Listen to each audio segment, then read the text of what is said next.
नमो अरिहन्ताणं नमो सिद्धाणं नमो आयर्याणं नमो वज्रायाणं नमो लोहे सव्वसाहूणं वन्दितु सव्वसिद्धे ध्रुवमचलमणोवमं गतिं पत्ते वोच्छामि समयपाहुड मृण्मो सुधकेवली भणिदम्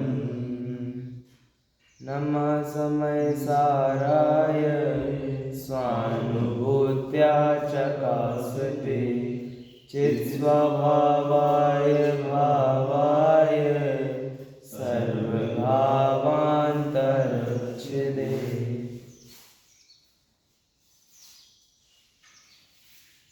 आचार्य भगवान कुंद देव रचित है समयसार परमागम। इसकी 414वीं गाथा की चर्चा हमने कल की थी, गाथा देख ली थी। एक बार गाथा पाठ करते हैं पुनः। ववहारियो पुण्यो ववहारियो पुण्यो दोर्णि विलिंगाणि भणदि मोक्ष पहे दोर्णि विलिंगाणि भणदि मोक्ष पहे निश्चयेन ऊण इच्छति निश्चयेन ऊण इच्छति मोक्ष पहे सव्वलिंगाणि मोक्ष पहे सव्वलिंगाणि। इसका अर्थ बताइए आप ही लोग। इसका अर्थ क्या बताया था कल? गाथा से नहीं तो देख के बता दीजिए। बिल्कुल वही शब्द है जो हिंदी में है, वही है, बहुत अलग अलग नहीं है। जैसे व्यवहारियो पुण्यो, तो पुनः व्यवहार ने क्या करता है? दोर्णी भी लिंगाणी, दोनों प्रकार के लिंगों को भणदि मतलब कहता है, मोक्ष पहे मोक्ष मार्ग में दोनों को कहता है। तो कौन कौन से दो प्रकार के लिंगों को कहता है? श्रमणोपासक, श्रावक लिंग, दोनों प्रकार के। अब दूसरी लाइन का भी ऐसे ही निकल जाएगा। निश्चयेन, इसका मतलब क्या है? निश्चय है। न इच्छति, न इच्छति यानी नहीं कहता है। किसे नहीं कहता है? मोक्ष पहे, मोक्ष पथ में, मोक्ष मार्ग में, सब लिंगाणी, सभी लिंगों को नहीं कहता है।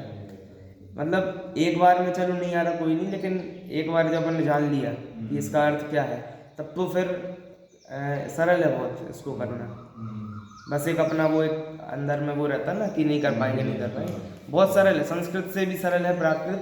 बस वो क्योंकि समझ लीजिए जैसे हिंदी की बुंदेलखंडी हो गई, ऐसे ये संस्कृत की प्राकृत है कि इसको थोड़ा बिगाड़ दिया से तात्पर्य नहीं कि अपन इसकी कोई असम्मान बोल रहे हैं। जब भी कोई प्राकृत का प्रोफेसर भी समझाता है ना कि प्राकृत क्या चीज़ है, तो वही बोलता है कि जो बिगाड़ के ही चलती है, अपभ्रंश जिसे कहते हैं, जो भ्रष्ट हो गई भाषा। भ्रष्ट हो गई मतलब बिगड़ गई भाषा, तो वैसे करके इसे प्राकृत में लेते हैं। इसका अर्थ ये था, व्यवहार ने दोनों लिंगों को मोक्ष मार्ग में कहता है, अर्थात व्यवहार ने मुनिलिंग और ग्रही लिंग को मोक्ष मार्ग में कहता है। निश्चय ने सभी लिंगों को मोक्ष मार्ग नहीं मानता। इतनी चर्चा गाथा में है। अब टीका आज हमें देखनी है, पेज नंबर 718 पेज नंबर। टीका में कुछ ही बातें जो हैं उन्हीं को विस्तार दिया है, बाकी इसको हम एक बार पढ़ लेते हैं। श्रमण और श्रमणोपासक के भेद से दो प्रकार का द्रव्यलिंग मोक्ष मार्ग है। तो कल जब पूछा था गाथा में, दोर्णी शब्द आया गाथा में, तो पूछा था कि कौन कौन से दो, तो कुछ आप में से भी बोल रहे थे कि द्रव्यलिंग भावलिंग। तो आचार्य अमृतचंद्र देव क्लियर कर रहे हैं कि वहाँ जो दोनों लिंग की बात आई है वो द्रव्यलिंग भावलिंग नहीं है। किन की बात है? श्रमण लिंग और श्रमणोपासक लिंग। तो श्रमण और श्रमणोपासक के भेद से दो प्रकार का द्रव्यलिंग मोक्ष मार्ग है। इस प्रकार जो प्ररूपण अर्थात प्रकार, वह केवल व्यवहार ही है, वह व्यवहार है, परमार्थ नहीं। क्यों ऐसा है? क्योंकि वह प्ररूपणा स्वयं अशुद्ध द्रव्य की अनुभवन स्वरूप है, इसलिए उसको परमार्थ का अभाव है। देखो, परमार्थ का अभाव है। यहाँ प्ररूपणा शब्द आया, अशुद्ध द्रव्य की प्ररूपणा। प्ररूपणा मतलब विस्तार करना। तो अशुद्ध द्रव्य क्या होता है? द्रव्य तो शुद्ध होता है, अशुद्ध तो पर्याय होती है। तो अशुद्ध द्रव्य मतलब क्या है? आप भी मैं से पूछ रहा हूँ। द्रव्य तो शुद्ध है, पर्याय अशुद्ध होती है। और यहाँ क्या लिख दिया?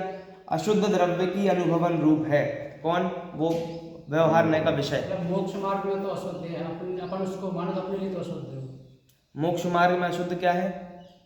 द्रव्यलिंग और जो मतलब श्रवण और उपासना जो तो द्रव्य कहाँ? अभी प्रश्न तो अपना ये है, वो उस पर मत जाइए आप। तो ये प्रश्न क्या है? द्रव्य कभी अशुद्ध होता ही नहीं है। मिली अवस्था में जब दो को इकट्ठा मानते हैं तब। किन किन दो को? जैसे जीव द्रव्य और पुद्गल द्रव्य को। यही बात है। क्या है? गोमटसार ग्रंथ है, उसको प्रारंभ किया तो वहाँ पर यही बोल रहे हैं, अब अशुद्ध द्रव्य की प्ररूपणा करते हैं, अशुद्ध जीव द्रव्य की। अशुद्ध जीव द्रव्य की प्ररूपणा मतलब क्या? कि जीव द्रव्य तो शुद्ध है, लेकिन अशुद्ध जीव द्रव्य क्यों बोल रहे हैं? मान्यता से नहीं है, मान्य सही में अशुद्ध है ये है ना, मिली जुली पर्याय को अशुद्ध बोल रहे हैं। वास्तव में अशुद्ध है। क्यों? क्योंकि फिर तो निश्चयाभासी वाला प्रसंग आएगा कि अभी शुद्ध है। वास्तव में कैसा है? अशुद्ध है। अभी कर्ता कर्म अधिकार में भी एक बार पांडे राजमल जी लिख रहे हैं, इसकी उन्होंने भाषा टीका लिखी है। वो कह रहे हैं कि भाई मिथ्या दृष्टि का द्रव्य ही अशुद्ध है और सम्यक दृष्टि का द्रव्य शुद्ध है, शुद्ध रूप से परिणमा है। तो द्रव्य क्या है? पर्याय से अलग थोड़ी है द्रव्य। देखो, इस समय मैं हूँ, जीव द्रव्य मैं हूँ, अगले समय भी मैं हूँ, तो ये अगले समय का भेद तो पर्यायों में है। तो पर्याय पर्याय जोड़ के ही तो द्रव्य बन गया। तो पर्याय अशुद्ध रूप से परिणामी है, तो द्रव्य भी कैसा हो गया? अशुद्ध। कहते हैं उसे, लेकिन वास्तव में द्रव्य तो शुद्ध रहता है। तो गोमट सार में जैसे वर्णन किया कि 4 गतियों में जीव है, 5 इंद्रियों में जीव है, तो ये सब क्या है? ये अशुद्ध द्रव्य है। तो अशुद्ध द्रव्य से कहना ये चाहते हैं कि ये सब मैं नहीं हूँ। ये व्यवहार में बोलेगा कि ये मैं हूँ। मैं कौन सी गति में हूँ? मनुष्य गति में हूँ। मैं कौन सी जाति का हूँ? तो जाति में पंचेंद्रिय जाति का हूँ। ऐसे करके अपन जाएंगे ना, कौन सा सहनन मिला, महावीर भगवान वगैरह की चर्चा भी करते, इनका वर्ण कौन सा था, इनका ये कौन सा था। ऐसा था कुछ नहीं उनका। वास्तव में तो जीव द्रव्य होता है, वो तो जीव द्रव्य है। तीर्थंकर थे वे। अब तीर्थंकर भी क्या, अपन तो बहुत महिमा करते तीर्थंकर की। तीर्थंकर भी क्या है? एक प्रकृति है। प्रकृति है जड़, और जड़ अपन से अलग है। तो यदि अपन उनको साथ में मान रहे हैं तो द्रव्यलिंग को मान लिया हमने, भगवान की महिमा। इसलिए व्यवहार से वैसा कथन किया जाएगा, व्यवहार में उनकी भक्ति भी की जाएगी कि 64 चमड़ ढुल रहे हैं, 8 प्रातिहार हैं, ये सब क्या है? ये जड़ है। लेकिन हम इसे सीधा जड़ नहीं कहते। क्यों? क्योंकि हमारा उपकार तो इन्हीं से हो रहा है, भगवान का। इस प्रकार वहाँ पर व्यवहार ने तो बोलता है कि ये अशुद्ध द्रव्य को ही वो विषय बनाता है। तो द्रव्य वास्तव में एक ही समय, देखो 2 प्रकार से नए एक ही समय लग सकते हैं कि नहीं लग सकते। एक ही द्रव्य अभी है, उसी में निश्चय नहीं भी लग जाएगा और उसी में व्यवहार नहीं भी लग जाएगा। अब निश्चय उसी को शुद्ध देखेगा और व्यवहार उसी को अशुद्ध देखेगा। तो वस्तु कैसी है? शुद्ध है कि अशुद्ध है? ये जानना है। जैसी है वैसी है, तो शुद्ध नहीं है वस्तु। वो दृष्टि है, जैसी दृष्टि से देखोगे वैसा अनुभव में आएगा। अशुद्ध दृष्टि वस्तु कैसी? एक वस्तु भी तो होगी ना। अपन तो दृष्टि लगा ली, तो ना शुद्ध ना शुद्ध, वो तो जैसी वैसी जैसी है वैसी है। अब जैसे अपन अशुद्ध अवस्था, अशुद्ध द्रव्य को अपन होता है, हाँ। मिली जुली अवस्था में रह रहा हूँ, सिद्ध भगवान शुद्ध द्रव्य का है। सिद्ध भगवान पर्याय से भी शुद्ध है। अब अपन उनको व्यवहार नय से भी देखो ना, सिद्धों में तो व्यवहार नय कहाँ से लगेगा? सिद्धों में निश्चय नय से भी शुद्ध है। तो वहाँ पर नय आप लगाओ व्यवहार नय, तो व्यवहार नय में क्या लगाओगे? सिद्धों के। तो व्यवहार नय चलेगा ही नहीं वहाँ पे, क्योंकि द्रव्य गुण पर्याय तीनों शुद्ध हो गए, इसके अलावा कुछ बचा नहीं। तो अब फिर व्यवहार नय का कहाँ अवकाश है? अपने यहाँ अवकाश है तो अपन लगाते हैं। तो इसलिए वास्तव में दृष्टि ही है कि यही पर्याय, यही द्रव्य एक दृष्टि से शुद्ध है, एक दृष्टि से अशुद्ध है, इसे कहते हैं। तो व्यवहार नय का जो अवलंबन लेते हैं वह स्वयं अशुद्ध द्रव्य के अनुभवन स्वरूप है, इसलिए उसको परमार्थ का अभाव है। और श्रवण और श्रवणोपासक के भेदों से अतिक्रांत मतलब उससे एकदम भिन्न। अतिक्रांत मतलब होता है पार चले गए, क्रांत मतलब होता है जाना, और अति मतलब उसके पार चले जाना। तो अतिक्रांत ज्ञान दर्शन में प्रवृत्त, देखो अस्ति नास्ति से कथन है ना। एक बार बड़े पंडित जी साहब के प्रवचन में आया कि भैया अपन ने जैसे कुछ काम करना है, यहाँ पे कहा कि भैया मंदिर की साफ सफाई करनी है, तो इसको उठा के सही जगह पर रखना है। तो पहले उठा लिया अपने हाथ में, मान लो भारी चीज़ है, उठा ली। उठाने के बाद फिर पूछ रहे भैया कहाँ रख दें, कहाँ रख दें? तो पंडित जी कह रहे हैं उठाने के पहले पूछो कहाँ रख दें। क्या बोला? उठाने के पहले पूछो कहाँ रख दो, वरना हाथ में लेके खड़े रहेंगे कहाँ रख दें तो और भार पड़ेगा। इससे अच्छा पहले से पता हो कि कहाँ रखना है तो अपन के लिए ईजी रहेगा सब कुछ। तो उसी प्रकार अब यहाँ ये तो मना कर दिया कि भैया भेदों से अतिक्रांत है, लेकिन जाए कहाँ ये भी तो पता होना चाहिए, क्योंकि नास्ति के बाद अस्ति का कथन होता है तो पहले कथन करना चाहिए, वरना भार हो जाएगा कि भैया ये भी नहीं हूँ ये भी नहीं हूँ, तो टेंशन बनती है कि मैं हुई नहीं तो मैं हूँ क्या, ये समझ में नहीं आने लगता। इसलिए बता रहे हैं ज्ञान दर्शन में प्रवृत्त, एक ही काम है ज्ञान और दर्शन में प्रवृत्त। और ज्ञान दर्शन भी दो भेद कर दिए अपन ने, क्यों? एक दर्शन गुण की अपेक्षा एक ज्ञान गुण की अपेक्षा। वास्तव में जानना ही अपना स्वभाव है, दोनों को एक साथ ले लेते हैं। जानना ही अपना एक स्वभाव है, ज्ञान दर्शन में प्रवृत्त परिणति मात्र ज्ञान दर्शन में प्रवर्तित हुई परिणति रूप शुद्ध ज्ञान तो एक ही है। ज्ञान कितना है? ज्ञान एक ही है, मतलब मैं तो एक ही हूँ, ऐसा जो निष्तुष अर्थात निर्मल अनुभवन ही परमार्थ है, क्योंकि वह अनुभवन स्वयं शुद्ध द्रव्य का अनुभवन स्वरूप होने से उसी के परमार्थत्व है। किसके परमार्थत्व है? जो निश्चय नय का विषय है उसी के परमार्थत्व है। तो बताओ समय सार में व्यवहार की चर्चा है कि निश्चय की चर्चा है? समय सार में किसकी चर्चा है? व्यवहार की, निश्चय की?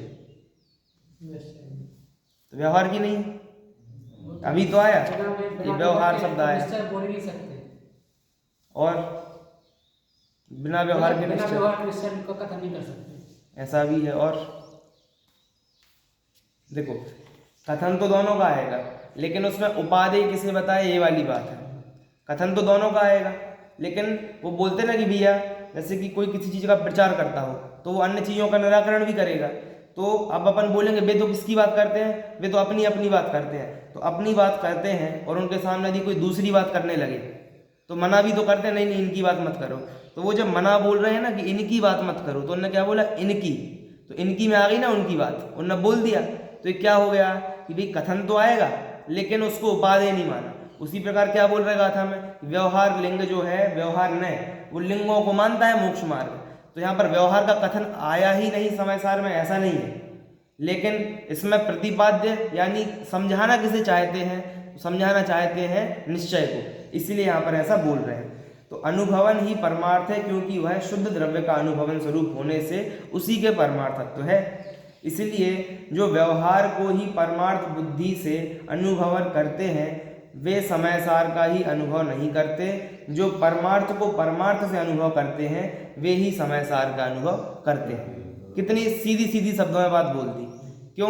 क्योंकि भाई जो अभी उदाहरण आया था कि जो भूसे में अटक गया उसको चावल नहीं मिलेगा, और जो चावल को चावल मानेगा उसे चावल मिलेगा। तो उसी प्रकार जो परमार्थ को परमार्थ माने उसे तो मिल सकता है, लेकिन जो व्यवहार को ही परमार्थ मान लिया फिर आगे कहाँ जाएगा? मतलब स्टॉप लग जाता है एक अपना, व्यक्ति संतुष्ट हो जाता है। प्रत्येक जीव में अनंत वीर है, अनंत ज्ञान है, सब शक्तियां हैं, और चाहे तो कितना भी आगे बढ़ सकता है, लेकिन एक संतुष्टि आ जाती है उसको। क्यों संतुष्टि आ जाती है? कि मान लीजिए जैसे कि कोई व्यक्ति को बोला तुम दौड़ो, तो वो दौड़ने लगा, और उसको क्या बोल दो कि बस तुम्हें 1 किलोमीटर दौड़ना है, तो अब उसके माइंड सेट क्या हो जाएगा कि अपने को 1 किलोमीटर दौड़ना है। तो आप देखेंगे अपने जीवन में भी अपन को जितना काम दे दिया जाए ना, अपनी शक्ति उसके अनुसार डिवाइड कर लेती काम को। कैसे? किसी ने कहा ये काम आपको 5 दिन में करना है, तो क्या हो जाएगा? वो कार्य को अपन थोड़ा थोड़ा करेंगे 5 दिन में, और कोई बोले अपन को 1 ही दिन मिलेगा आपको, तो अपन क्या करेंगे? समर्पित हो जाएंगे ना पूरा उस काम के लिए। तो ये क्या होता है, अपन अपने हिसाब से बांट लेते हैं कि इतना करना है, अपनी बुद्धि ऐसी चलती है। तो उसी प्रकार किसी ने बता दिया कि भैया आपको तो बस मुनिलिंग तक जाना है, क्या करना है? कपड़े उतारने हैं। तो व्यक्ति की जितनी बुद्धि रहेगी वो कहाँ तक जाएगी? उससे आगे नहीं जाएगी। अब वही व्यक्ति है, उदाहरण में वापस जाते हैं, वही व्यक्ति है कि 5 दिन का जो काम कर सकता था उसने 1 दिन में कर लिया, तो शक्ति तो कितनी कहलानी? पूरी कहलानी कि ऐसा काम वो 5 दिन में 5 बार कर लेगा। लेकिन जब उसको बोला कि 5 दिन में करो तो बैठा है शांति से। ये क्या हो गया? ये अपन संतुष्ट हो जाते हैं। व्यवहार का उदाहरण है, ये नहीं कहना चाहते कि पूरे लग जाओ। तो उसी प्रकार यहाँ बता रहे हैं कि जिसने व्यवहार को ही परमार्थ मान लिया कि इतना ही करना है, वह आगे नहीं बढ़ता है। एक वो भी होता है ना कि क्षेत्रापेक्षा अंतर पड़ता है। जैसे आप समझेंगे कि यहाँ पर कोई व्यक्ति वो होता है ना कि भाई अंधों में कानिया राजा, क्या होता है, अंधों में कानिया राजा। कैसा कि भाई हमारे यहाँ कोई विद्यालय में जैसे पढ़ता हो तो अब वो वहाँ पर उतना होशियार ना भी हो, लेकिन गांव में आके भी है बहुत बढ़िया संस्कृत के ज्ञान है, ऐसा ज्ञान है। ऐसा क्यों हो जाता है?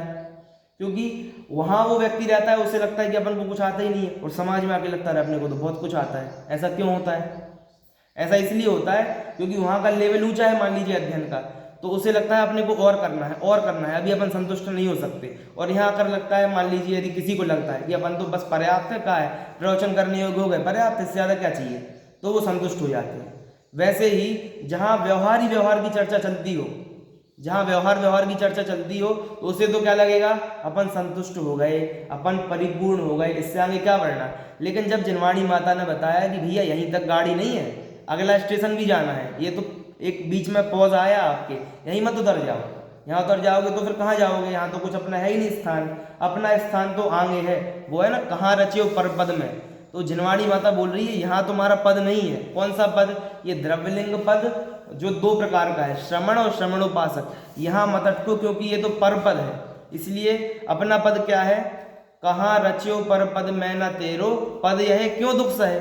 इसलिए प्रेरणा क्या है, अब दौल हूँ सुखी स्वपद रुचि, स्वपद की रुचि आए तो पर पद अपने आप छूट जाए। वैसे ही किसी को निश्चय की रुचि आए तो व्यवहार छूट नहीं जाए, साथ में होगा, लेकिन उसकी उपादेयता छूट जाए, ऐसी बात है यहाँ पर। तो इसलिए अंतिम लाइन में बहुत क्लियर लिख दिया कि जो परमार्थ को परमार्थ बुद्धि से अनुभव करते हैं वे ही समय सार का अनुभव करते हैं। बहुत सरल था। इसमें कुछ पूछना हो तो आप लोग पूछिए, कुछ विशेष बात ख्याल में आई हो तो वैसे बताइए, वरना बहुत सरल है इसका अर्थ। तो पढ़े आगे भावार्थ, ठीक। इसमें भी पंडित जी वही बात रिपीट करेंगे, सरल है। व्यवहार में का विषय तो भेद रूप अशुद्ध द्रव्य है। देखो ऊपर केवल अशुद्ध द्रव्य बोला था और यहाँ क्या शब्द लगा दिया, भेद रूप। तो व्यवहार नय कहाँ तक जाता है, व्यवहार नय कहाँ तक जाता है, आप लोग बताइए जरा। व्यवहार नय मतलब क्या समझते हैं? अभी तो इतना चल रहा है कि द्रव्यलिंग जो बाहर का है वो व्यवहार का है, लेकिन आत्मा ज्ञान स्वरूप है। बताओ ये निश्चय है कि व्यवहार है? बताओ। भेद कर दिया। आत्मा कैसा वाला है? केवल ज्ञान वाला है, तो ये भी क्या हो गया, व्यवहार। क्यों? क्योंकि वो भेद कर दिया ना, वहां तक व्यवहार जाता है। तो यदि वहां तक व्यवहार जाता है तो जो केवल थोड़ी सी पकी हुई अवस्था, यानी मुंजाज भी केवल ज्ञान के सामने तो अभी कमी है ना, तो जो उतने में ही संतुष्ट है वो उसने तो अभी व्यवहार ही पूरा नहीं किया। कैसा व्यवहार पूरा नहीं किया कि भाई अपन वहां तक ऊपर तक, यानी ये तो एक देश शुद्ध निश्चय में जाएगा कि अभी एक देश शुद्ध पर्याय है, केवल ज्ञान संपूर्ण शुद्ध पर्याय है। तो अभी तो अपने आप को जिसने वहीं संतुष्ट मान लिया, उसको ऐसा लगता है केवल ज्ञान भी क्या है, अपना ही परिपूर्ण है, तो वो तो आगे बढ़ना ही नहीं चाहता। आपका तो मोक्ष प्रयोजन ही नहीं है।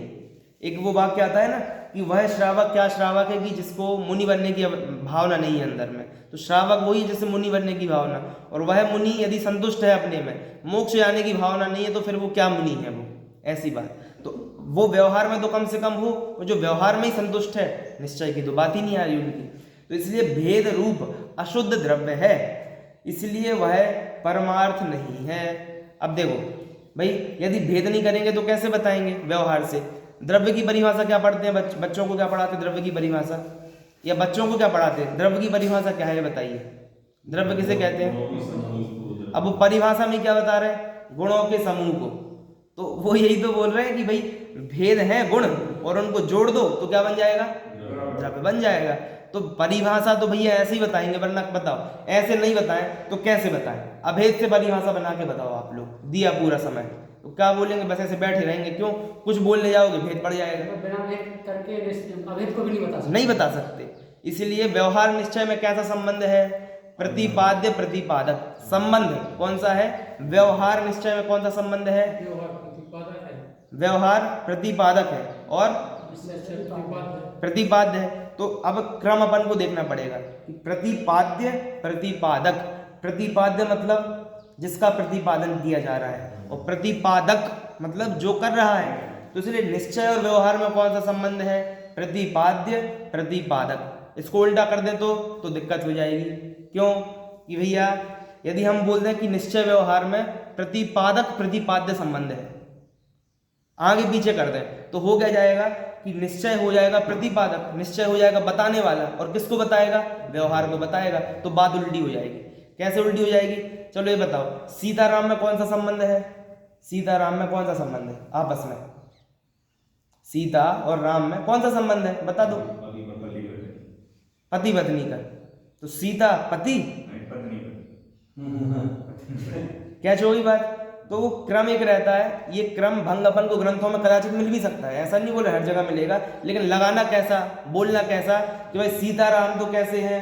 पत्नी पति हैं। इसलिए आपको यदि पति पत्नी संबंध चाहिए तो आपको राम सीता करना पड़ेगा।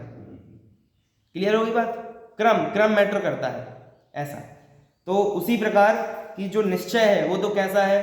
प्रतिपाद्य है, और व्यवहार है वो प्रतिपादक है। तो कोई पूछे या पूछे क्या अपने लिए, निश्चय व्यवहार में कौन सा संबंध है? प्रतिपाद्य प्रतिपादक। तो फिर व्यवहार निश्चय में कौन सा संबंध है? यदि आगे पीछे कर दे तो आएगा निषेध, वैसे वो भी आएगा आगे पीछे, लेकिन एक जो चलता है निषेध्य निषेधक। क्या आएगा? निषेध्य निषेधक। किसमें? व्यवहार निश्चय में। व्यवहार मतलब है निषेध्य, और निश्चय है मतलब निषेधक। निषेधक मतलब जो निषेध करे, और किसका निषेध करे? तो जिसका निषेध हो वो निषेध्य। तो व्यवहार कैसा है? व्यवहार है निषेध्य, और निश्चय उसका क्या करता है? निषेध करता है, तो वो निषेधक हुआ। तो बताओ एक बार, आप लोग एक बार में सही बोलना, निश्चय व्यवहार में कौन सा संबंध है? निषेधक निषेध। अभी वैसे बताओ ना, निश्चय व्यवहार में प्रतिपाद्य प्रतिपादक, एक बार बता दे जाए। देखो दो प्रकार से हो सकता है, जैसे हमने बोला प्रतिपाद्य प्रतिपादक किसमें है? किसमें है प्रतिपाद्य प्रतिपादक? निश्चय व्यवहार में। अब हम पूछेंगे व्यवहार निश्चय में, तो आप ऐसा भी कर सकते हो कि वो उल्टो कर दो उसी को जो अभी समझाया। कौन सा? कि निषेध निषेधक प्रतिपाद्य प्रतिपादक बोला, तो आप उसको प्रतिपादक प्रतिपाद्य वो मत कहिए। अभी तो जो पूछ रहे हैं अपन को वो चाहिए। क्या चाहिए? कि जब निश्चय व्यवहार पूछे तो प्रतिपाद्य प्रतिपादक, और जब व्यवहार निश्चय पूछे तो निषेध्य निषेधक। क्लियर होगी बात? बहुत सरल है। एक बार बोलो आप लोग, क्या व्यवहार निश्चय में कौन सा है बताओ? व्यवहार निश्चय निषेध निषेधक। व्यवहार निश्चय क्या हो गया? निषेध निषेधक। चाची समझ में आ रहा? व्यवहार क्या हो गया? व्यवहार का निषेध हमें करना है, किसके द्वारा करेंगे? निश्चय। दीक्षा ले ली, बहुत बढ़िया, फिर क्या बोलेंगे? नहीं नहीं यहाँ संतुष्ट मत हो, क्या करो? आत्मा में जाओ। तो निश्चय आ गया। निश्चय बोलेगा द्रव्यलिंग कैसा हो गया? झूठा हो गया। झूठा मतलब निश्चय की अपेक्षा, कि यहाँ संतुष्ट मत हो, संतुष्ट होने की अपेक्षा झूठा। तो व्यवहार का क्या हो गया? निषेध हो गया, इसलिए वह निषेध्य हो गया। और किसने किया? निषेधक। निषेधक निषेधक मतलब कौन? निश्चय है। तो इसलिए निषेधक कौन हुआ? निश्चय। और उससे विपरीत व्यवहार है। व्यवहार क्या बोलेगा? ऐसे करना चाहिए, वैसे करना चाहिए। और निश्चय में तो आप कुछ बोल ही नहीं पाओगे। तो प्रतिपाद्य क्या हो गया? प्रतिपाद्य, जिसका हम कर रहे हैं प्रतिपादन, प्रतिपाद्य हो गया निश्चय। और करेगा कौन? वचनों से ही तो समझा पाएंगे।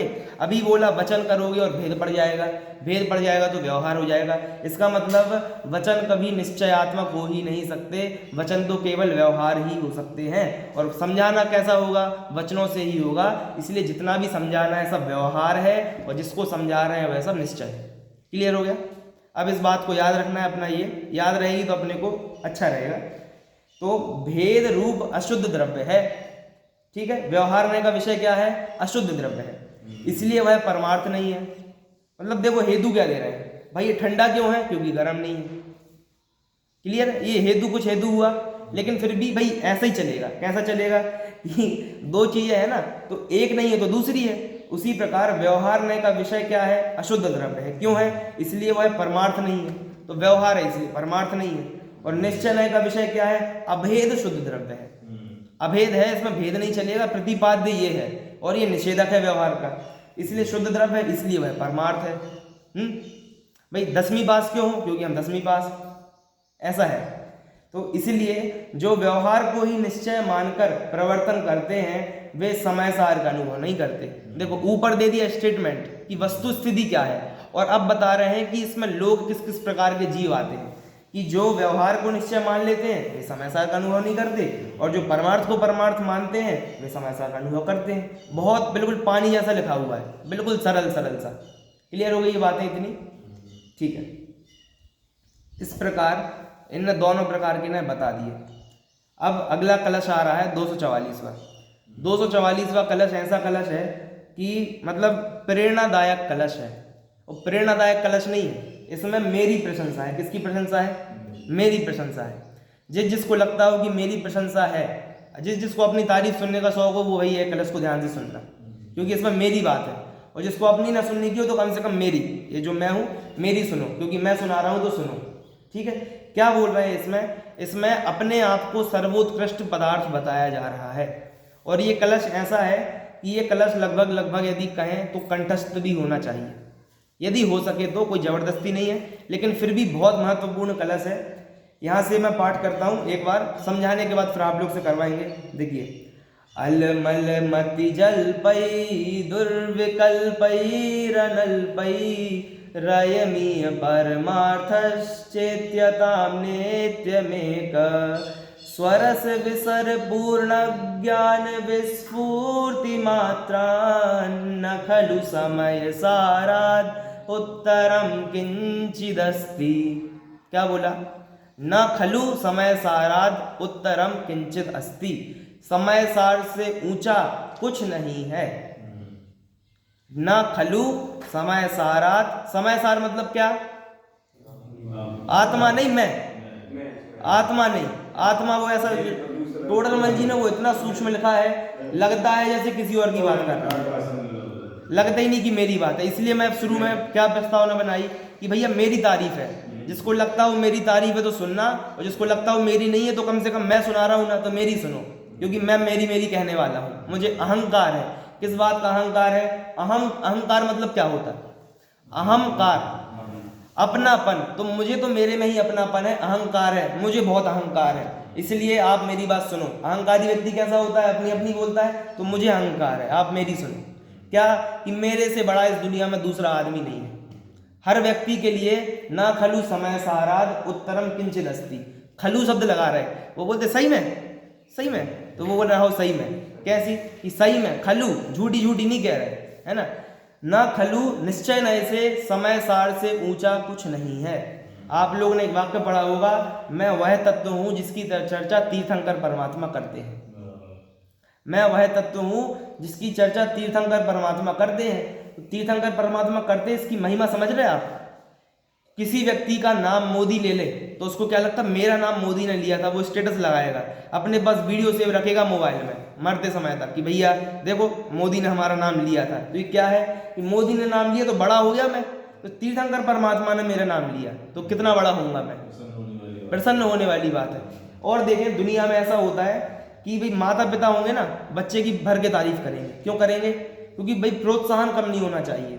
अब यदि सबसे बड़ी बात पता है क्या है? उपलब्धि। व्यवहार में भी उपलब्धि क्या है? उसी क्षेत्र का टॉपर यदि आपकी तारीफ करे तो प्रशंसा समझना। उसी क्षेत्र का टॉपर, आप घर पर आओगे, संस्कृत थोड़ी बहुत सुना दोगे, मम्मी पापा बोलेंगे बहुत बढ़िया, बहुत अच्छा पंडित बन गया। उनको संस्कृत का ज्ञान नहीं है, आपको 2 शब्द आ गए इसलिए वो ऐसा बोलते हैं। लेकिन उसी क्षेत्र का जो टॉपर होगा, बिल्कुल व्याकरणाचार्य होगा, और वो यदि तारीफ करे कि हाँ इस बच्चे में दम है, विद्यार्थी में, तो कुछ तारीफ है वरना नहीं है। वैसे तीर्थंकर परमात्मा टॉपर है। किस चीज के? मोक्ष मार्ग से नेता है, टॉपर है, और वे मेरी तारीफ कर रहे हैं, तो मतलब मेरे में बात है। समझ में आई बात? ये यहाँ पर बता रहे हैं। तो ना खलु समय साराद उत्तरम किंचित अस्ति। किंचित मतलब कुछ भी। भाई कोई पूछे तीर्थंकर बना तो होगा उत्कृष्ट, तो वो बोल रहे किंचित नास्ति। तीर्थंकरत्वम तो अस्ति भैया, कह रहे नास्ति। चक्रवर्तित्व तो अस्ति, कह रहे नास्ति। सर्वार्थ सिद्धि का देव बनना वो तो है, कह रहे नास्ति। क्योंकि समय सार से ऊंचा कुछ नहीं है। तीर्थंकर भी किसकी बात करेंगे? समय सार की। सर्वार्थ सिद्धि के देव भी किसकी बात करेंगे? समय सार की। तो महान वो नहीं होता है जो चर्चा करता है, महान वो होता है जिसकी चर्चा होती है। मुद्दे का विषय क्या होता है? ये ट्रेंड में चल रहा है, तो ट्रेंड में यही जिनवाणी चल रही है। जिनवाणी में मैं चल रहा हूँ, पूरी जिनवाणी मेरे ऊपर लिखी गई है। कहीं भी हो, चाहे सठखंडागम में चले जाओ, चाहे समय सार में चले जाओ, मेरी ही चर्चा चल रही है। इसलिए ना खलु समय साराद उत्तरम किंचित अस्ति। मैं मेरे फील्ड का विषय, जो फील्ड क्या है अपना, मैं खुद फील्ड हूँ, और उसका टॉपर मेरी चर्चा कर रहा है, मतलब मुझ में तो बात है। ऐसा समझ के चलना चाहिए। क्या बोल रहे हैं? शुरू में प्रेरणा दे रहे हैं, अलमल मति जल्पै। देखो संस्कृत में इतना तो आप लोगों ने थोड़ा बहुत पता होगा, जो माँ होता है वो 2 शब्दों से बना होता है, एक आधा माँ और एक अ, ऐसा निकलता है। तो यहाँ पर शब्द बोल रहे हैं अलमल। तो अलमल मतलब अलम, क्या बोल रहे हैं, देखो ध्यान से देखो शब्दों में, अलम और वो म है ना, वहां से एक और अ निकलेगा तो क्या हो जाएगा, अलम अलम। क्लियर होगी बात, बहुत नहीं। तो कह रहे हैं अलम अलम, अलम मतलब क्या होता है, बस हो, क्या हो, बस भैया बहुत हो गया। 2 बार अलम बोला, 2 बार कि बहुत हो गया, बहुत हो गया। किससे बहुत हो, अति जलपई दुर्विकल्पई अनल्पई। अंतिम शब्द दिया अनल्प, अनल्प यानी, अल्प यानी होता है थोड़े और अनल्प यानी होता है बहुत, बहुत। जलपई दुर्विकल्पई अलम, क्या बोल रहे हैं, बहुत सोचने से और बहुत बोलने से बस हो, बस हो। मतलब जल्प मतलब पता है क्या होता है, जल्प, अति जल्प, जल्प मतलब क्या होता है, जल्प मतलब होता है बोलना, लेकिन जल्प मतलब बोलना नहीं होता। एक बार आप देखेंगे ना, एक ही चीज को अनेक प्रकार से बोल सकते हैं। जैसे एक वद धातु होती, वद बोलना, एक होता है कहना, एक होता है चिल्लाना, एक सब प्रकार से कहना क्या चाहते हैं, बोल ही रहा है, लेकिन बोलने के तरीके में अंतर है। हर तरीके के लिए एक धातु है अलग अलग, है ना। धातु मतलब वो एक शब्द समझो, शब्द है। जैसे कोई प्यार से बोल रहा हो तो भैया समझा रहे हैं, तो समझाना मतलब क्या होता है, बोलना ही तो होता है, लेकिन एक प्रेम आ जाए तो समझा रहे हैं कि भाई कोई बात। चिल्ला रहे हैं तो चिल्ला रहे हैं मतलब जोर से बोल रहे हैं। फिर अलग अलग प्रकार से शब्दों बदल दो तो वैसे। जल्प मतलब पता है क्या होता है, जल्प का सामान्य अर्थ तो बोलना होता है, लेकिन जो विशेष अर्थ होता है वो होता है बकना। क्या होता है, ज्यादा बको न तुम। तो बकना क्या होता है कि बिल्कुल निम्न स्तर का शब्द है, अनारकल बोलना होता है। अनर्गल बोलना और फालतू बातें करना, वो जल्प कहलाता है। जैसे 2 आदमी बैठे हैं चौराहे पर गप्पे मार रहे हैं, ये जल्प ना है उनकी, क्या बक रहे हैं, बस कुछ नहीं पता कहाँ से स्टार्टिंग कहाँ से एंड। तो आचार्य देव बोल रहे भैया आप जल्पना से बंद हो, जल्प से बंद हो। और तो छोड़ो, प्रवचन करना जल्पना है कि नहीं ये बताओ, कठोर बात नहीं कर रहे हैं। प्रवचन करना भी जल्पना है, मैं प्रमाण से बोल रहा हूँ। कैसे बोल रहा हूँ, छठखंडागम जी में आप जाएंगे, धवला टीका में एक सूत्र आया, मान लो सम्यक दर्शन ज्ञान चारित्राणी आप समझ लो, उसकी टीका लिखने गए छठखंडागम में, तो वो कैसे बोलते हैं। अब यहाँ सम्यक शब्द का व्याख्यान करेंगे, एक एक शब्द की टीका में व्याख्या करते हैं, तो सम्यक शब्द का व्याख्यान करेंगे। तो किसके लिए करेंगे, जो शिष्य पूछ रहा है उसके लिए करेंगे। ऐसा वहां पर लिखेंगे कि अब जो शिष्य सम्यक पद का अर्थ पूछेगा उसके लिए सम्यक पद का अर्थ बोलते हैं। तो अब प्रश्न खड़ा करेंगे, क्यों, जो पूछेगा उसको ही बताओगे, जो न पूछेगा उसको नहीं बताओगे। यहाँ प्रश्न किया वहां पर इतना। अब ये प्रश्न ऐसा लगता है बिल्कुल बातें कर रहे हो आचार्य देव टीका में। तो उन्होंने पूछा, हाँ जो पूछेंगे उसको ही बताएंगे। क्यों बताएंगे, इसलिए नहीं बता रहे कि भाई फालतू ज्ञान नहीं हम देंगे। वो वहां पर लॉजिक क्या दिया कि जो शिष्य पूछेगा नहीं, अर्थात वचन गुप्ती का पालन करेगा, उसको नहीं बताएंगे। क्यों, क्योंकि वचन गुप्ती ज्यादा बड़ी चीज है। क्या वहां ये बोल रहे हैं कि जो वचन गुप्ती पालन करने में निरत है शिष्य, उसको नहीं बताएंगे। क्यों, क्योंकि वो और ऊंचा काम कर रहा है, क्या चुप बैठा है, और तुम प्रश्न पूछ रहे हो, ये थोड़ा छोटा काम कर रहे हो। क्यों काम कर रहे हो, क्योंकि वचन गुप्ती वास्तव में अष्ट प्रवचन मात्रिका 5 समिति 3 गुप्ती, ये मुनिराज का स्वरूप है। संयम के पिटारे होते हैं मुनिराज, ज्ञान के पिटारे होना जरूरी नहीं है ना। मतलब चारित्र होना चाहिए, श्रुत सागर ना हो चलेगा, दोनों बातें। लेकिन मुनिराज को क्या होना चाहिए, चारित्र होना चाहिए, संयम की रक्षा होना चाहिए। ज्ञान हो ना हो कोई बड़ी बात नहीं है। मतलब अपने बीच में तो कोई ज्यादा विशेष ज्ञान ही हो तो अपन को महिमा आती, और वहां संघ में जाओगे ना तो पदवी दे दी उपाध्याय। लेकिन वास्तव में जो सच्चे मुनिराज होंगे ना, उपाध्याय खुद होंगे, उनको अपने में और दूसरे मुनि में कोई अंतर नहीं दिखेगा। ऐसे तो चौथे गुणस्थानवर्ती जो जीव होता है वो सबको भगवान आत्मा देखता है, उसको अपने में और निगोदिया में कोई अंतर नहीं दिखता है। भजन बस नहीं गाते हैं कि जो निगोद में सो ही मुझ में, उनको श्रद्धान है ऐसा। तो इसलिए वो बोल रहे हैं कि बहुत जल्प ना करने से क्या फायदा, यानी ग्रंथों की बात भी कोई पूछ रहा है ना तो ही बताओ, वरना मत बताओ। एक स्थितिकरण भी है, वो श्रावकों की भूमिका में करना चाहिए। लेकिन वहां क्या बोल रहे हैं, ये भी जल्पना है। क्यों, क्योंकि मुनिराज के स्वरूप में ये नहीं है। और मुनिराज का मतलब मोक्ष मार्ग। मुनिराज क्या करते हैं, सर्वार्थ सिद्धि में सबसे पहले लिखा, जो अपने शरीर से ही मोक्ष मार्ग का कथन करते हैं। क्या करते हैं, वपुषा, शरीर से ही मोक्ष मार्ग का कथन करते हैं। अब शरीर से कोई बोल सकता है क्या, अरे बोलते तो वचनों से हैं, लेकिन नहीं, जिनको देखने से ही मोक्ष मार्ग की प्रभावना होती है, ऐसा मुनिराजों के लिए बोला। तो मतलब उनको कुछ बोलना नहीं है, अलग से देख लो और पता चल जाए कि मोक्ष मार्ग कैसा होता है। ये खड़ा व्यक्ति, ये खड़े हैं संत, ऐसा होता है मोक्ष मार्ग। तो वे कह रहे हैं बोलने से कोई फायदा नहीं है। अलम अलम अति जल्पे ही, जल्प से क्या फायदा, और दुर्विकल्पों से क्या फायदा। और दुर्विकल्प कैसे हैं, अनल्प, अनल्प यानी भर के हैं, बहुत सारे हैं, कुछ भी ले लो, अभी मार कर ले लो। इसके बारे में 100 विकल्प मैं अभी कर सकता हूँ बिना कोई तैयारी के, करके बताएं। देखो यहाँ से काला है, इसके 2 टुकड़े हैं, इसके और 3 टुकड़े हो जाएंगे। इससे मैंने ये लिखा था, ये मैंने 10 साल पहले खरीदा था, 50 रुपये में खरीदा था, बहुत अच्छा है, मेरे को मेरे पापा ने गिफ्ट दिया था, ऐसा किया था। कितने विकल्प हो गए। ये क्या है, व्यक्ति दिन भर यही करता रहता है, किसी एक चीज के बारे में सोचने लगेंगे और बस चलती जाएगी, फिर आधे घंटे बाद ख्याल आएगा अरे अपन दिमाग खो गए थे।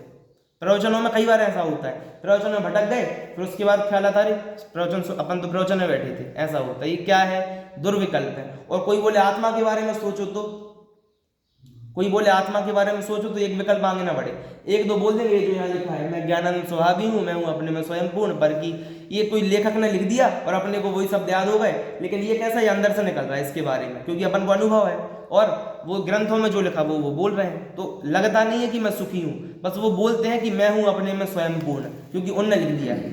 अब मैं अपने में स्वयं पूर्ण हूँ, ऐसा हूँ को पीछे तक नहीं लगाते, वो वहाँ जैसे लेखक ने लिख दिया ना मैं हूँ, तो बस वैसे ही चलेगा, वो इतना ही जानते हैं जो ग्रंथों में लिखा है। तो ये शाब्दिक ज्ञान है जिसे हम तोता कहते हैं। क्या है, तोता जैसे चालू पड़ जाता है वैसे पड़ जाते हैं। तो आचार्य देव हर चीज का मना बोल रहे हैं यहाँ पर कि भाई आप तो पूछना पाछना ही बंद करो। क्यों, तो भैया क्या करें, आचार्य देव बोले नहीं, सोचे नहीं, तो क्या करें, तो वहां बता रहे हैं रयमीय परमार्थस चेत्यताम नित्यमेक, एक परमार्थ का ही चेतन करो। देखो चेत्यताम, चेत्यताम यहाँ पर अपने को लोट लकार में है, मतलब करो, आदेश दे रहे हैं। एक होता है हमें करना चाहिए, चाहिए वाली बात नहीं है, क्या बोल रहे हैं, करो, आदेश दे रहे हैं। चेत्यताम भी क्या कर रहे तुम, चेतन करो, किसका करो, परमार्थ का चेतन करो जो एक है और नित्य है। नित्यम एक, जो एक है अर्थात दूसरा विकल्प भी नहीं, एक है और नित्य है, तो दोनों प्रकार से अर्थ निकाल सकते हैं। जो एक है उसका नित्य चिंतन करो, अथवा जो एक है उसका नित्य चिंतन करो पहला, और जो एक है और नित्य है उसका चिंतन करो, दोनों प्रकार से बात हो सकती है। और अयम ईह, देखो ये पहला शब्द है ना, रयमीह, दूसरी लाइन में पहला शब्द, तो ईह मतलब क्या होता है, आप लोग ने 7 भय पढ़े होंगे, इह लोक का भय, परलोक का भय, इह लोक मतलब इस लोक का भय, तो इह मतलब इस लोक नहीं होता, इह मतलब होता है यहाँ अभी, तो वहां पर उसका मतलब होता है कि इस लोक का भय, लेकिन यह मतलब क्या होता है, अभी यहीं। तो बोल रहे हैं कहीं मत जाओ, मंदिर मत जाओ, कहीं जाने की जरूरत नहीं है, क्या बोल रहे हैं, यहीं अभी परमार्थ का चेतन किया जाए, और किया जाए मतलब करो, आदेश दे रहे हैं। नित्यम एकः, कैसा हूं मैं, स्वरस विसर पूर्ण ज्ञान विस्फूर्ति मात्रान, स्वरस का विसर, विसर यानी होता विस्तार, फैलाव, इतना फैलाव है, स्वरस का विस्तार है। स्वरस कौन सा है, क्या है मेरा रस, बस ज्ञानानंद स्वभावी हूं, तो ज्ञान और आनंद। लेकिन यहां तो अभी किसकी बात कर रहे हैं, केवल ज्ञान को ले रहे हैं, केवल ज्ञान मतलब केवल ज्ञान नहीं, केवल ज्ञान, सिर्फ ज्ञान को ले रहे हैं। तो स्वरस विसर पूर्ण ज्ञान, मति ज्ञान होकर भी मैं पूर्ण ज्ञानी हूं। क्यों, क्योंकि वो क्षयोपशम वाले ज्ञान की बात नहीं, क्षयोपशम और छायक वाले की। पूर्ण ज्ञान मतलब जितने में मेरा काम बन सकता है उतना पूरा ज्ञान है अपने पास, और स्वभाव में तो पूरी शक्ति है ना, तो इसलिए स्वरस के विसर, स्वरस के विस्तार से पूर्ण ज्ञान वाला हूं, और विस्फूर्ति मात्र, विस्फूर्ति स्फुरायमान होने वाला हूं, यानी हर समय वो पता चल रहा है कि हाँ मैं हूं, इसको पता नहीं चल रहा कि मैं हर समय हूं, ग्रंथ को भी पता नहीं चल रहा, अभी पीछे कहा था ही ना, शास्त्र ज्ञान नहीं है क्योंकि शास्त्र कुछ जाने नहीं, तो मैं हूं हर समय विस्फुरायमान, हर समय ज्ञान की प्रतिबल तरंग है, इसलिए भैया मेरे से ऊंचा इस जगत में कोई नहीं है। हेतु क्या दे रहे हैं कि मेरे में ज्ञान का विस्तार पूर्ण है, और मैं हर समय स्फूर्तिमान हूं, स्फुरायमान हूं, इसलिए मेरे से ऊंचा कुछ नहीं। अब कोई गिनाए कि भी आप इतने महान क्यों, तो वो गिनाएगा मैंने जीवन में ये किया है, मैं यहाँ फर्स्ट आ गया था, मुझे ये ट्रॉफी मिल गई थी, मुझे ये हो गया था, इसलिए मैं महान हूँ। लेकिन यहाँ क्या बोल रहे, तुम इसलिए महान नहीं हो, बस तुम विस्फूर्ति वाले हो, यानी स्फुरायमान, हर समय मैं हूँ, इतनी मात्र बात है। और स्वरस के ज्ञान से पूर्ण है, पर का रस नहीं चाहिए, स्वरस के ज्ञान से पूर्ण हूँ, इसलिए मेरे से बड़ा कोई नहीं है। अब हमें लगेगा कि बस मैं जानता हूँ इसलिए मैं किसी से बड़ा, किसी से छोटा नहीं हूँ, सबसे बड़ा हूँ, अपने को हजम नहीं होगी बात। क्यों नहीं होगी, कि जानने मात्र से मैं सबसे बड़ा कैसे हो गया। लेकिन बस इतनी सी ही बात है, अपन ने कॉम्प्लिकेटेड मतलब उसको कठिन बना रखा है, बात तो बस कितनी है कि मैं जानने वाला हूँ, इतनी मात्र बात है, और बस उसके विस्तार से मैं पूर्ण हूँ, इसलिए मेरे से ऊंचा कोई नहीं है। इतनी सी बात यहाँ बोल रहे हैं, बाकी और कोई दूसरी बात यहाँ पर नहीं है। अब इसमें आप लोग को कुछ ख्याल ना आया हो तो आप एक शब्द का अर्थ पूछ लीजिए, एक कोई भी शब्द जो ना समझ में आया हो। बहुत सरल है। देखो एक बार शब्द मैं तोड़ के बोल देता हूँ, अलम, अलम, अति जल्पही यानी बहुत बोलने से क्या, दुर्विकल्प ही, दुर्विकल्प से क्या, अनल्प, अनल्प यानी बहुत, जो अल्प नहीं है वो अनल्प, अयम यानी अभी, इसे, इह यानी यही, परमार्थस, परमार्थ को, चेत्यताम यानी आदेश दे रहे हैं कि चेतन करो, नित्य एक, जो नित्य है, एक है, स्वरस के विस्तार से पूर्ण ज्ञान वाला है, और वो पूर्ण ज्ञान हर समय विस्फुरमान है, मात्र मैं हूँ और ना खलु समय सारा, इसलिए सही में खलु, मेरे से बड़ा इस जगत में कोई दूसरा नहीं है। इतनी सी यहाँ पर बात है। क्लियर हो गया ये? तो ये है वास्तव में मेरा स्वरूप। कभी भी ना हम इससे, ये बहुत अच्छा कलश है, कभी भी अपन प्रवाह में बह जाए ना, विकल्पों के प्रवाह में, तो एक बार यदि ये कलश याद हो तो एक बार मन में गुनगुना लो इसे। क्या? जो भी विकल्प चल रहे हो, फ्री बैठे ना यदि दुकान में, कोई ग्राहक नहीं आया तो वो यहाँ वहाँ की बातें चलने लगी, तो भूमि का अनुसार हो गया। अब समझ में आ रहा है कि बस बहुत हो रहा है, मतलब नहीं है जरूरत इस चीज की। क्या है? अलम, अलम, अति जल्पई, दुर्विकल्पई, बहुत विकल्पों से क्या, बहुत कहने से क्या। क्योंकि हमारे जीवन में लगभग जो मुझे समझ में आया है, व्यक्ति जो बोलता है ना, यदि उसका 10% भी बोले तो काम हो सकता है, सच्ची। बाकी जो 90%, जिसे हम भूमिका अनुसार बोलते हैं ना, भूमिका अनुसार इतना तो करना पड़ेगा।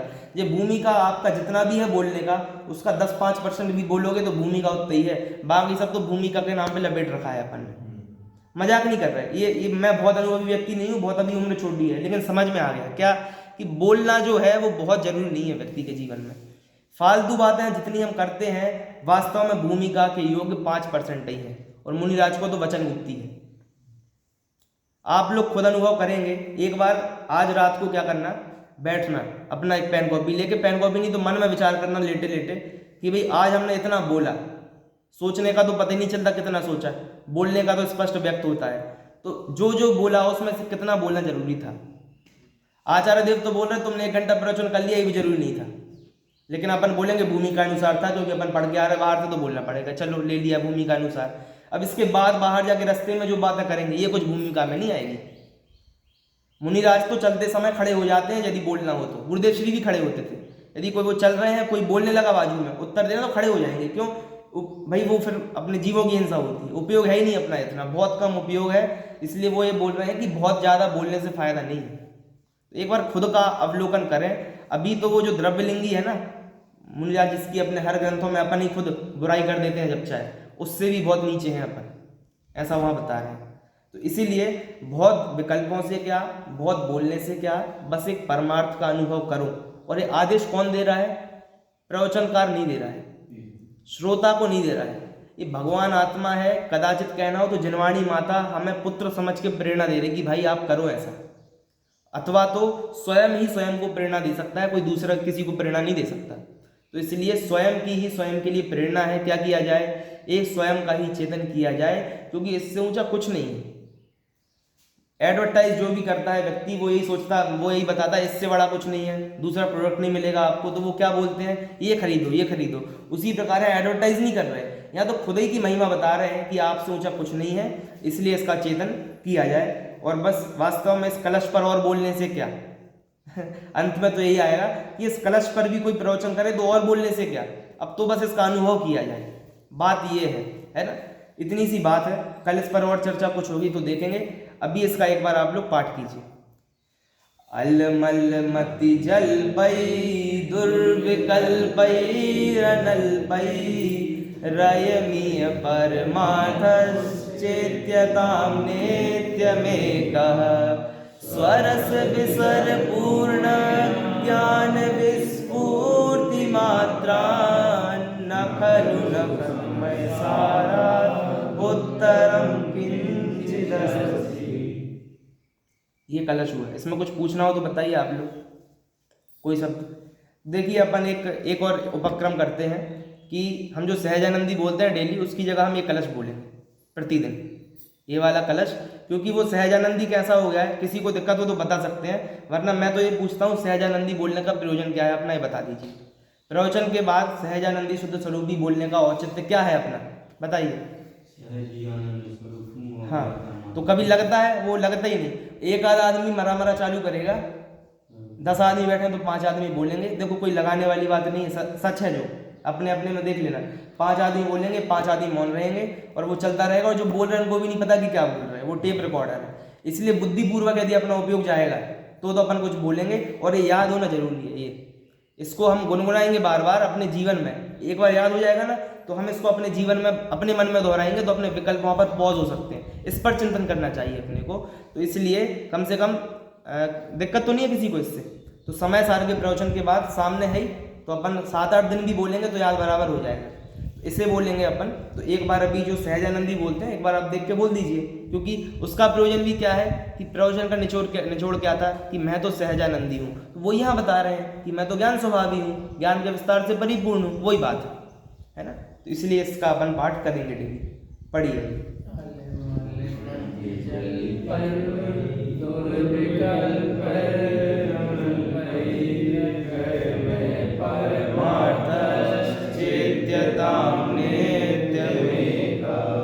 सरस विसर पूर्ण ज्ञान विस्फूर्ति मात्रा, न खलु समय सारादुत्तरं किंचिदस्ति।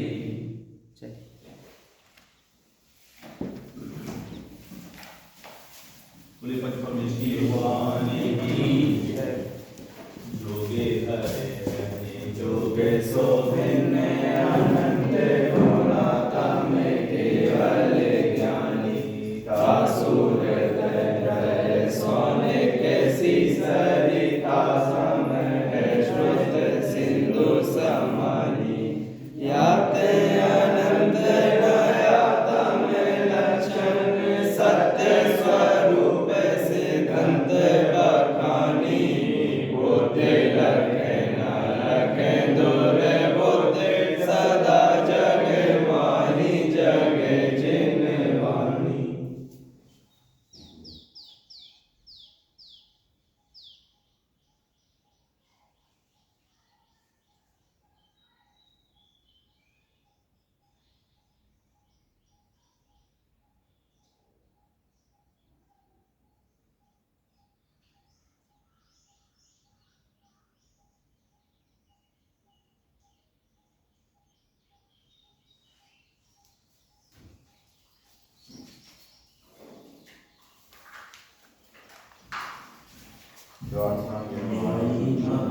की जय हो।